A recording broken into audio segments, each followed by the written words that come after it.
and welcome to Conversations with Khofane. I'm Khofane Modise, and today we have a really special edition because we're shooting live in Nairobi. And we'll be talking about shaping Africa's narrative through PR, communications, and marketing. And I'm joined by a very brilliant individual by the name of Jacob. Hi, Jacob. Hi, how are you? I'm fantastic. Welcome to Nairobi. Karibu. Karibu Nairobi. Karibu Nairobi, right? Karibu Kenya. Karibu. Where all you who live out there say the land of Hakuna Matata, Whoever came up with that. And I'm loving it so far. I'm really enjoying my stay here. I'm happy about that. Yeah. You're so happy. I can tell. So tell me about yourself, Jacob. How did you get into this world of PR and comms? Wow, that's the most interesting story because the world found me or I found it. I don't know. I always say that the people say in life there are no accidents. Yeah. But I think mine has had a couple because I was busy studying to be a medic in campus. Oh. And that's the course I studied. And by the time I was graduating, I had a PR firm doing stuff across East Africa then. So that is how I found myself. So in the process of being in campus, I got into modeling, and then I can tell with the dimples. I can tell. I'm flattered. Look who's trying to make me blush. Okay. So from modeling, doing all these TV commercials, billboards, marketing campaigns, I at some point got to be a Nokia brand ambassador, which really exposed me into the world of marketing and strategy. I realized this is what I love doing. So back then in 2007, I attended an audition for a TV show as a medic student. And I was selected against all journalists who were experienced. And it was a political show that called Time Yetu, basically for civic education, trying to get the young people involved in matters politics and just championing the cause of those young people who were also vying to get into that space.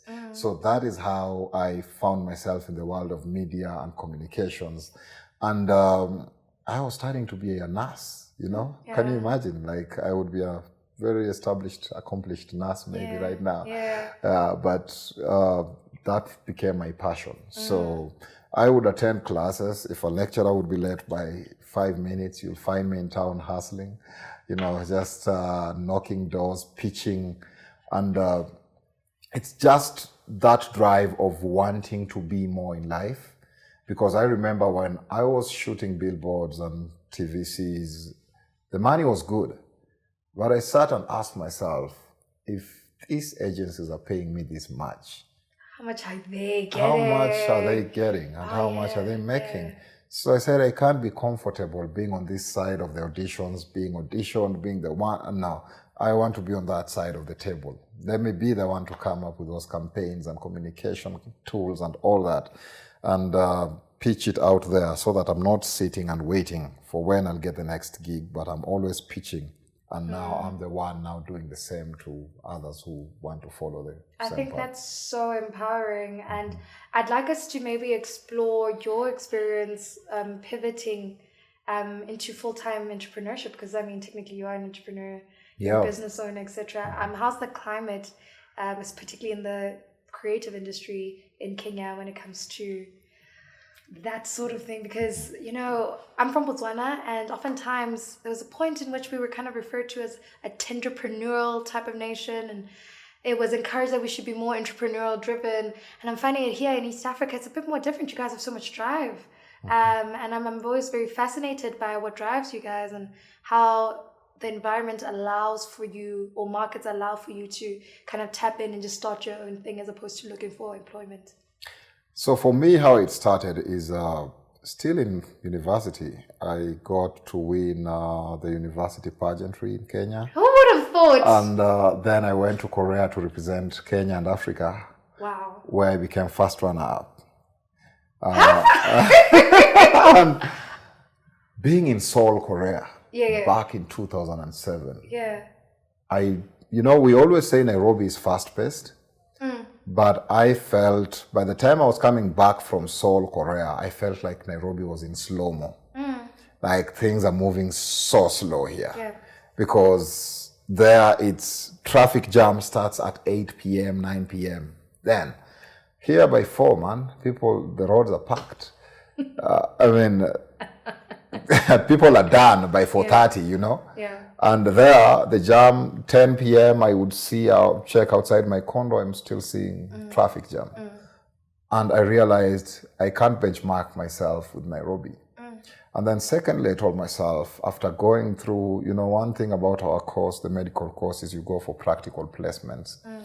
And I realized this is not what I want to do. I have a heart for people, but I can't scale it. It's only either I do it or I do it. And yet I love things that I can actually create opportunity for more people with or without papers. So that's when I started asking myself, like, is there anything I'm waiting for after graduation for me to start? I realized there's nothing. So whatever it is that I need to build, I have to build it from now.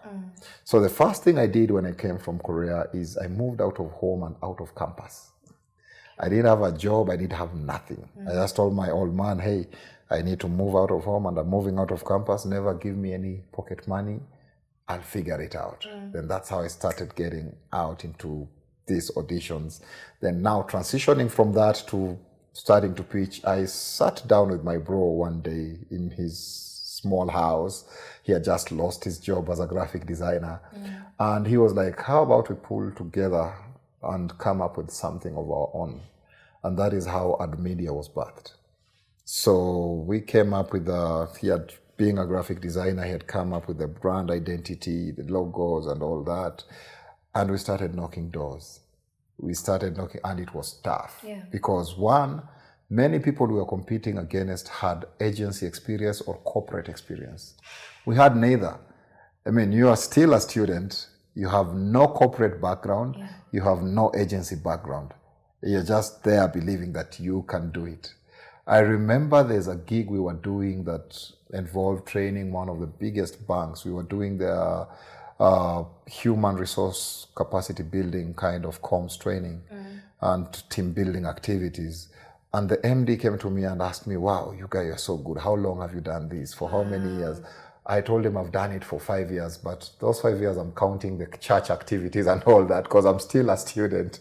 I couldn't tell him I'm still in school and whatever I'm studying has nothing to do with this, So it is just that drive of why not, and that is what has driven us from one level to another. Like when we started small time.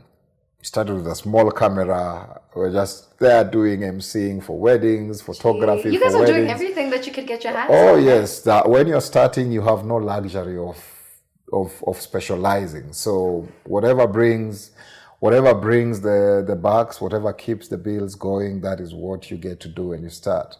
But eventually, we realized we would want to focus on corporate.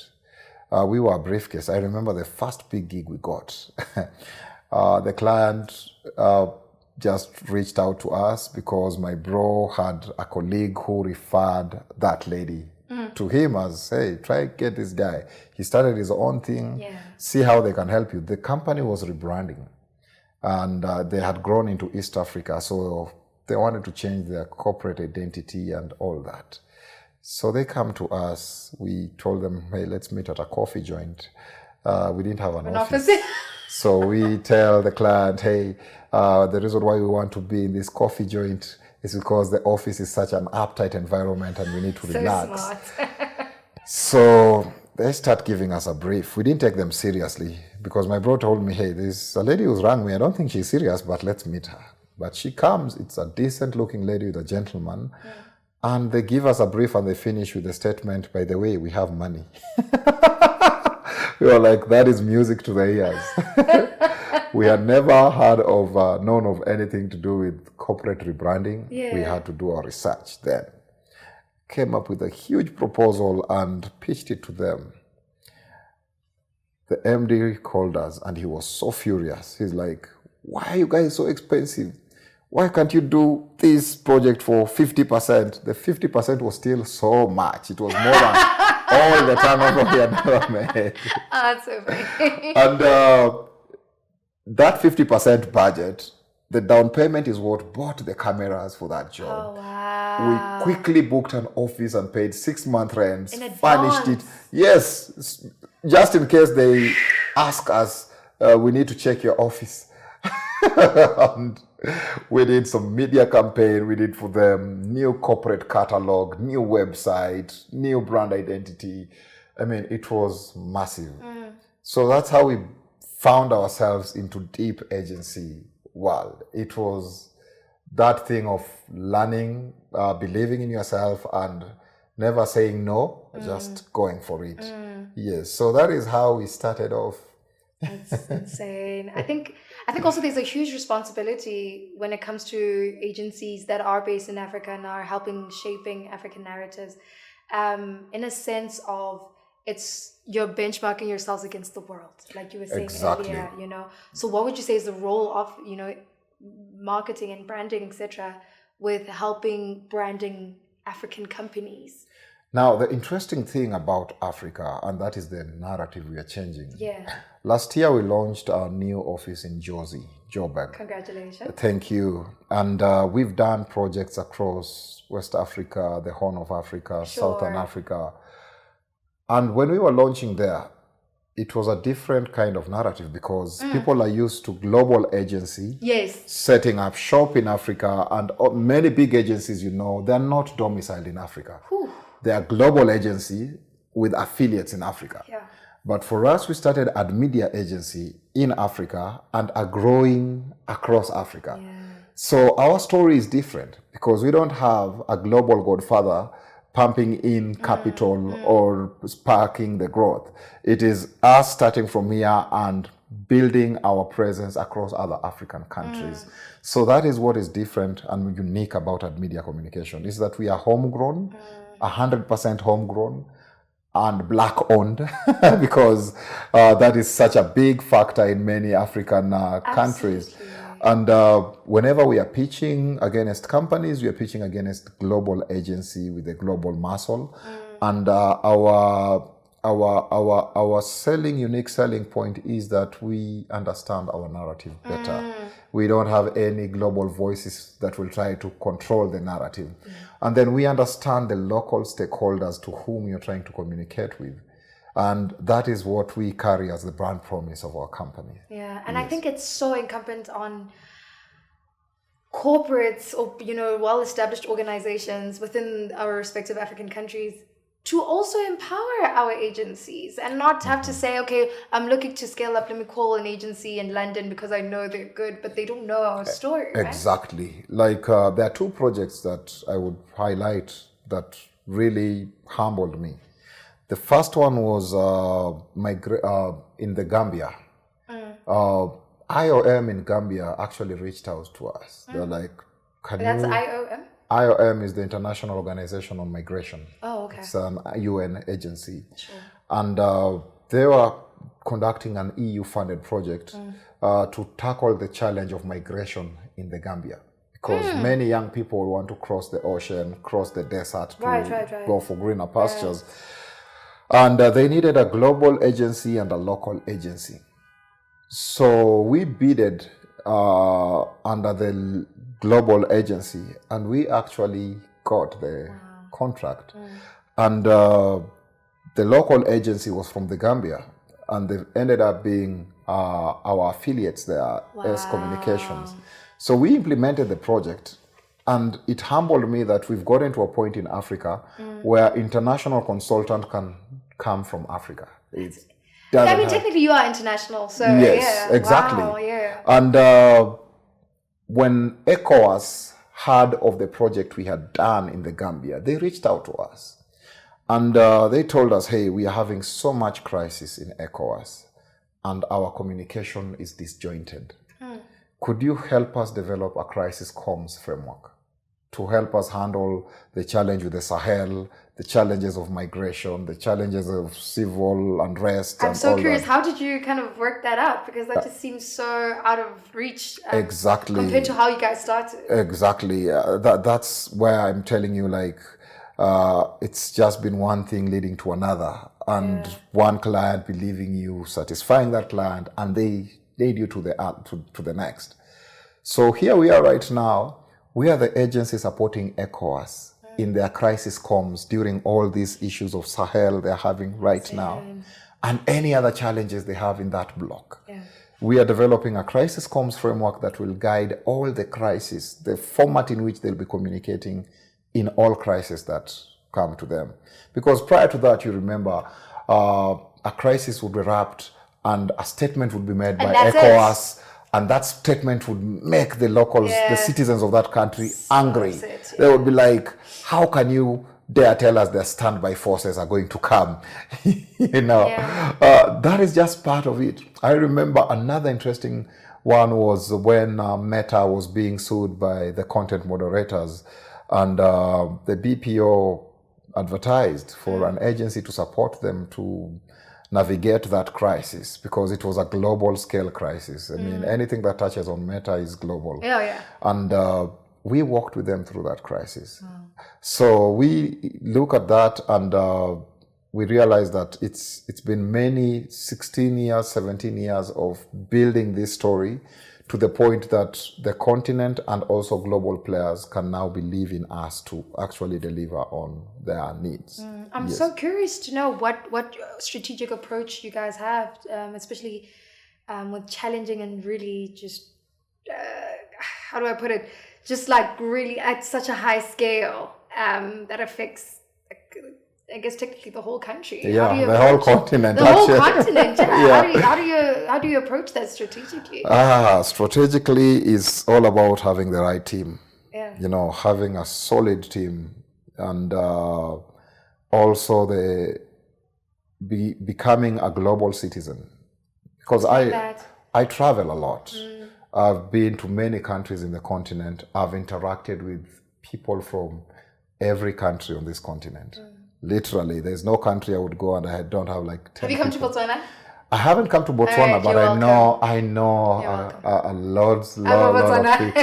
Yeah, be sure you'll be seeing us there soon, because it's a strategic market we are looking at. And there's a lot of synergies that we've identified with our local partners there that we need to really explore. So from that, you develop a global perception of things. You don't think locally, you think globally. What pushed us actually to think globally was the challenges in the local environment.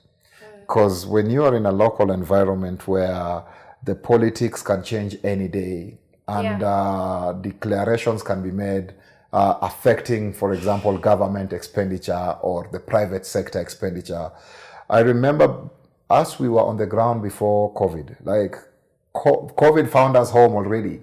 Really? Yes, we were already working from home because we had gone to our lowest low. I remember that time releasing all our staff and telling them, hey, we gonna have you all just as consultants, bill us for anything that you do, and then sat down strategically and asked myself, for how long will we rely on local business, yet we have a whole continent? That's how we started pitching for cross-border projects. Wow. Yes, so within no time, we are in Djibouti, we are in Somalia, we are in Zimbabwe, we are in the Gambia, we are in the whole of the ECOWAS region, because we realized we were limiting ourselves through geography, yet we have global exposure. So that is how strategically we think. I don't look at Botswana as a foreign country. I look at it as a country that needs a solution that is working on this side. Yes. But after doing things on the continental scale, that's when the locals actually started believing in us again. I think that's a common thing. So like locally we've been, I'm sure you used the Nairobi Expressway. We were the ones who handled all comms to do with that project. We launched it to the public. We supported everything people know about that project without a single billboard or TV commercial. That's purely through comms. And as complex as it may look, like how do you top up, where do you join in, where do you exit, what to do when your vehicle stalls, if there is an accident, managing that crisis, all that. And it was a massive project. And after that, we are the ones still who handle the biggest renewable energy producers in sub-Saharan Africa, domiciled here in Kenyan. So you look at how the local agencies, the local clientele came to believe in us. It was birthed from now the successes of what we've done across the continent. Like even the biggest parastatal by assets, the Kenya Railways, with all the investment, we've developed their comms strategy between now to 2027. That just among many others that we are handling and I can proudly talk about.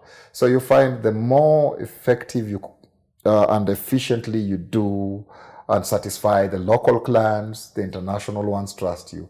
The more you satisfy the international ones, the local ones trust you. So that is how you end up just growing. So we've moved from working from home because we no longer had an office one and were almost auctioned to where we have bought office spaces and expanded our teams across the continent. So it's just that thing of learning from your setbacks, picking yourselves up and adapting to whichever thing the environment throws at you. Yeah. I mean, you've been doing PR and comms for such a long time. I think you've been 16 years now? Yes, 16, including 17 years. Church days? No, that's exclusive. Including those is about 20, you 25 years. Something. And I think, oftentimes we kind of look at the church as this far away, but it's also an organization. A respectable organization, then you put in the work and you learned a lot. Oh, let me tell you, the church is the place many people, musicians, artists. Yes, because it gives you that. It will build your confidence because you will learn to present, you learn to talk, you will learn to perform, you will learn how to manage events. My events management background started from the biggest concerts we used to do as church, bringing in Kirk Franklin, Cheville Franklin. You don't say. Yeah, so you find like after you do it in that scale, it feels easier in the corporate world. I get you. Yeah, it feels way much easier. Yeah, because there's so many moving parts, so many stakeholders and all that. In the corporate at times, it's a small event of 100, 250, and the media managing them here and there. There's not much moving parts. So those kinds of environments really help to nurture talent. Another thing I did that actually helped me was network marketing. The way in campus you dream and want to become rich, and then the network marketing companies come and they give you that prospect that, hey, if you sell this and you have this pyramid of a thing, you will have people under you, whatever they sell. So I used to sell that vision, man. I would do those trainings, and you have this suit and you are so broke, but you're promising them they're going to be so rich. And you also believe it. And now this is when we are actually manifesting that. And it came after building our own thing, So we have... all these are the things that have contributed to who we are today, and we always have to acknowledge that. I absolutely love that. Yeah.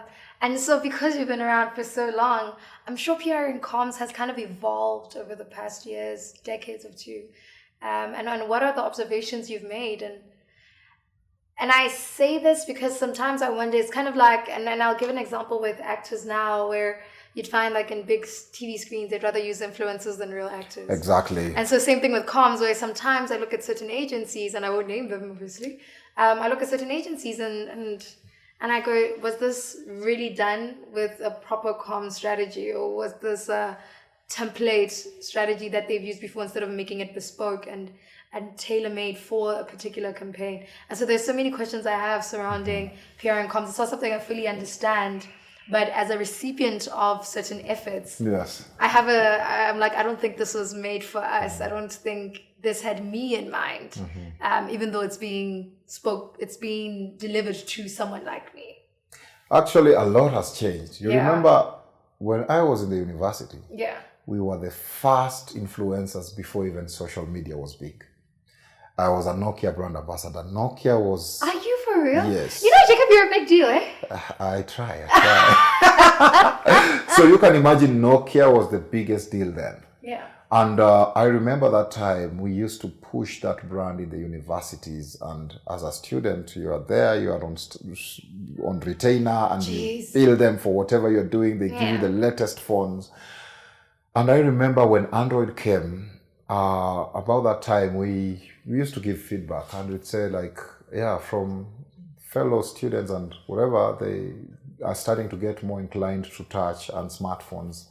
But then they were fixated on the keypads and of course the QWERTY and of course they phased out the Symbian OS that it used to use then, and the rest is history. I mean, before you realized, they were overtaken, and we've seen that across all industries. But because when we started, PR and comms and marketing was more about newspaper supplements.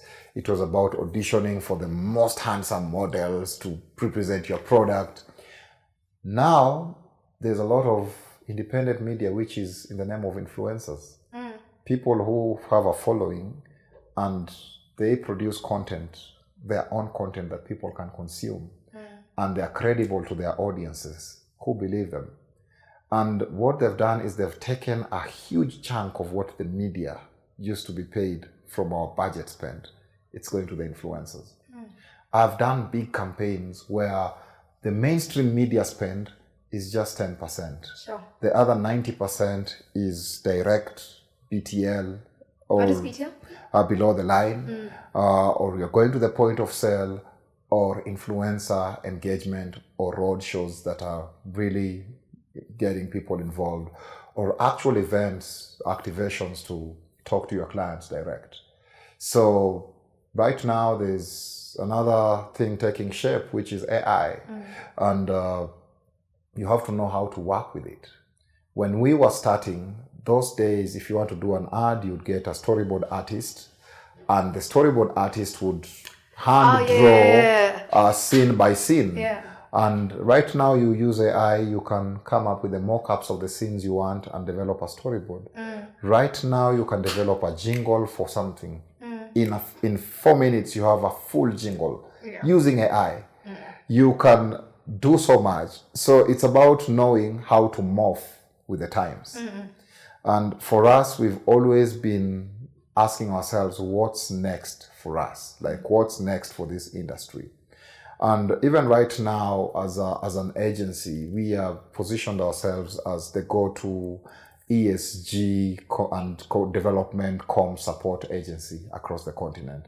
So anyone who wants to effectively handle their ESG communications, sustainability communications, impact financing, and you want to tell that story, that is the space we have moved into. So it's always about knowing what is the next trend and being there. Like I've mentioned to you before we started that we are going to Cape Town this week, where we've sponsored an ESG conference summit and impact financing conference. And we want to be there. When you want to think about development comms anywhere on the continent, you look for media communications and we sort you out. Because the spend on clients when it comes to PR and all that, right now is truncated. It's all over the place. They have to think about which influencers are we using. Do we still need to use traditional media? Do we just post it on our blogs or all those kind of things?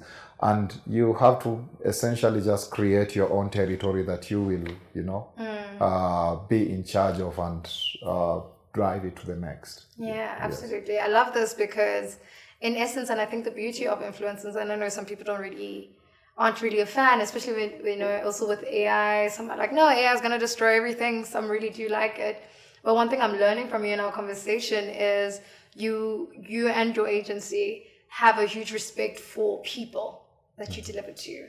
It's not just, we have a message to deliver or a narrative to build, and in the end, you guys actually do care about the end user, and I think that's very important. And also learning a lesson on adaptability, and I think that's what's keeping you guys going on for so long. Now, Jacob, I could talk to you for like hours and hours. It's been half an hour already. Wow. I know. I know, it's been crazy. But my last question for you is, what would you say is for you personally is your greatest lesson so far, and what would you say you're most proud of in your journey? Wow, what I'm most proud of is the people behind what we've built. When I see the staff in our office happy, coming, loving that environment, and when I see clients loving the work we do, and when I see the public actually using things that we have created and helped created, you know what it means to sit here on my office looking at the Nairobi Expressway and seeing we've moved from 0 users per day to 100,000 users per day through the power of effective communication. That makes me proud, because that is our contribution to this country. You know, when I look at a regional economic community like in the status of ECOWAS, handling their comms during crisis more professionally, and they send me a message telling me, hey, it's because of your work that now we are doing it this way. That is a proud moment for me. So what makes me proud is that feedback, just seeing the impact we are having on the actual lives that depend on our services. When we handle any nutrition project and we do the human impact stories or the impact storytellers, whichever campaigns we are handling, whether it is in WASH, whether it is in SRH, you know, sexual and reproductive health, or gender-based violence, human rights, migration, maritime security, all these things, to see how the impact that our work is having on their lives on ground, and telling their stories to donors, to partners, to the world. That is what really gives me satisfaction and keeps me going. Yeah. And your greatest lesson? My greatest lesson is why not? You know? You got nothing to lose anyway. Yeah, I mean, the worst anyone can do to you is to say no. And the worst that can happen if you try is for you to remain the way you are. And you're not badly off. So why not just try? And, you know, so for me, that's what really keeps me going and daring. Bigger and bigger every time. I'm so excited for you, and I'm so grateful that you made time for this, despite the time zone situation we had. Thank you so much, and I really do look forward to kind of learning more from you and exploring what's next in the next 5-10 years. And I think it's only going to get bigger and better. And to you, our audience, thank you so much for watching and listening. Do remember to subscribe, and we'll see you next time. Ciao.